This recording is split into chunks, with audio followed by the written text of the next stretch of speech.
So the picture of me in the thumbnail for this video isn't actually a picture of me, and nor is this one or even this one.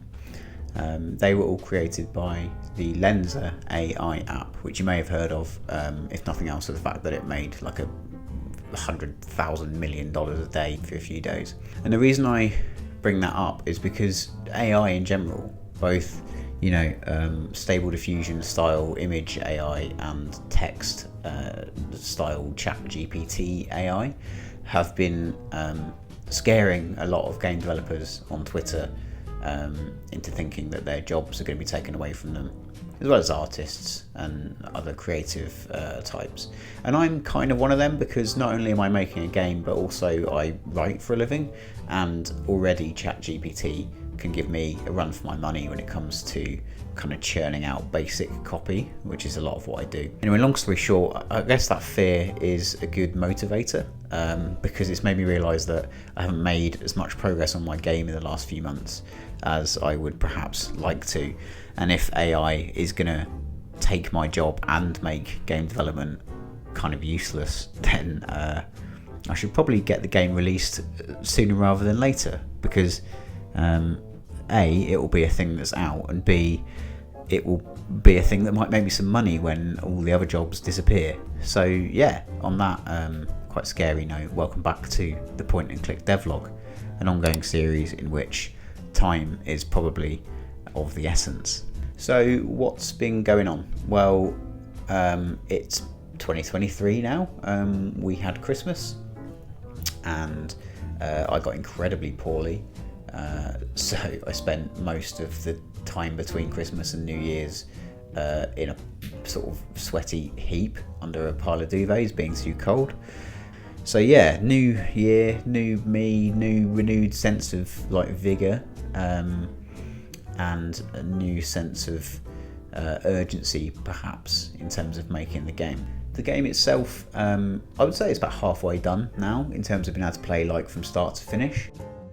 What that means in practice is that the game itself is pretty rough around the edges, and when I say halfway done, you'll be able to sort of play through a point-and-click adventure game, but there's lots missing. Like in each scene, for example, if you were to try and use any of your inventory items on the wrong thing, it just says no currently, and if you would try to combine seemingly logical inventory items together, but in a way that isn't what I want, then nothing happens currently. So yeah, very basically halfway through. And so it's worth thinking about what I wanted to achieve by the time we got to 2023, because in all honesty, we are behind. At the start of 2022, I posted a shared spreadsheet into the Discord server for this channel, which you are welcome to join, by the way, and incentivize people to kind of post in their goals for the year, what they wanted to achieve with their games, and how they were going to achieve that. I thought that would be a good way to kind of help people cement their goals, including myself, and then by the end of the year, look back and see how things have gone.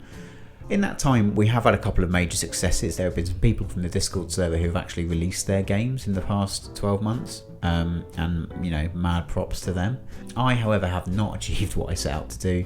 I wanted to be able to get to the end of Act 2, and I am probably 3 or 4 scenes away from that. Now, the Act 3 scenes are very short. I should be able to put them together pretty easily, or quickly at least.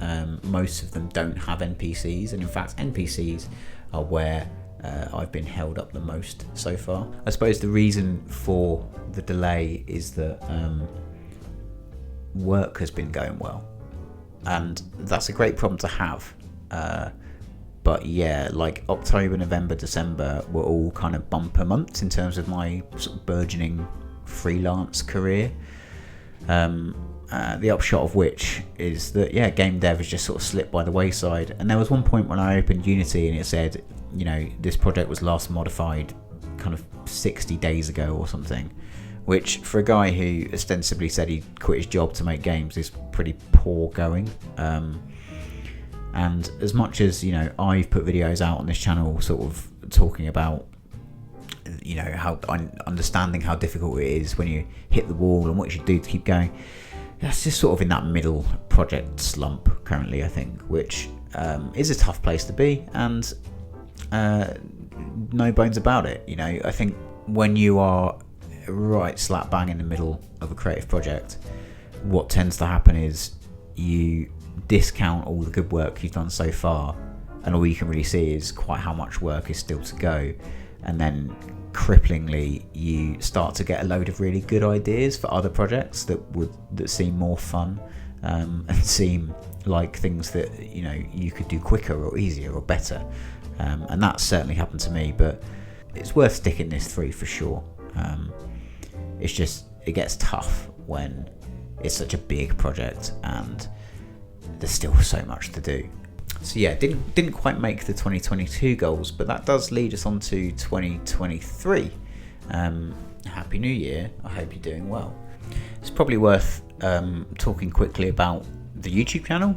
Welcome to the YouTube channel. If you are new here, I am making a game very slowly in the style of a 90s point and click adventure game. And we are currently at 6,000 subscribers, which is more than, you know, I ever thought would happen, and is amazing. And it's kind of happening despite the fact that I think the last video on this channel was like 2 months ago or something. So broadly, the aim for the channel is just to not worry about it too much. Common wisdom says you need to pump out regular videos weekly for YouTube to care about what you're doing. But that just seems like a big headache. I've like uninstalled the YouTube Studio app from my phone because obsessing with the metrics on that is kind of a road to ruin. Like when you log on to that, the first thing it shows you is how badly your most recent video is performing compared to old ones, and I don't think that's a very useful thing to obsess over. So yeah, I'm going to continue to make videos on this channel because I like doing it, but only when I like doing it, if that makes sense, or if I have something to share. Otherwise it's just noise for the sake of noise. But yeah, the long story short of that is things will continue in whatever guise they take. Thank you for watching. We'll see where we go with that. In terms of the game, I think the aim for this year is to get it playable from start to finish, and I don't think that's an unreasonable ask. The NPCs, like designing and animating them, is still the thing that's taking me the most time, but we are getting towards the back end of that now. And as I say, the third part of the game is quite short and with very few NPCs. And so without like cutscenes and stuff, I think getting to the point where the game is playable start to finish should happen really in the sort of first half of this year if I do things smartly. Beyond that, then, you know, there's lots of polish to do. There will be an enormous amount of kind of going back through each room and scene and adding detail, extra animations, kind of things that make the scene come alive, and all those kind of inter-object interactions and all that kind of stuff before we even get onto things like voice acting and cutscenes. And I would like some proper cutscenes, but I have no idea how we're going to get to that point. But that feels like a long way off currently. I would say tentatively this game is going to come out in, where are we now, 2020? In 2024, like real back end 2024.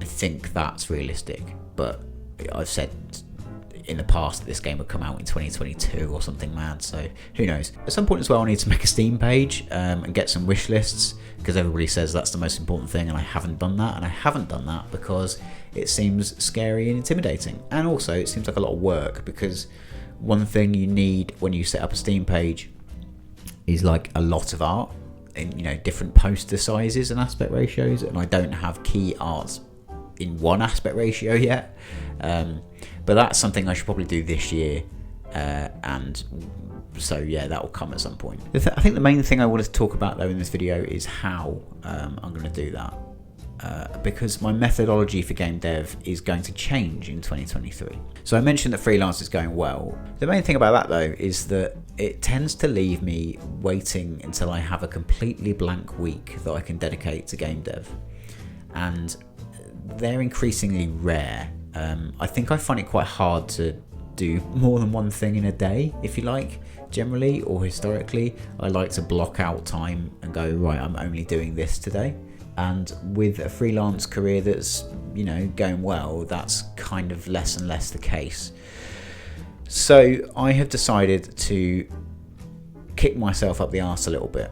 What that means is in 2023, instead of like waiting for these magic weeks or periods of time to come along, I can just focus on game dev. I am going to completely flip the script and just do 1 hour per weekday of game dev on the game. I know that sounds radical, right? Now you could argue that spending an hour a day on game dev kind of renders that whole like quit my job thing a bit redundant, and you would be right.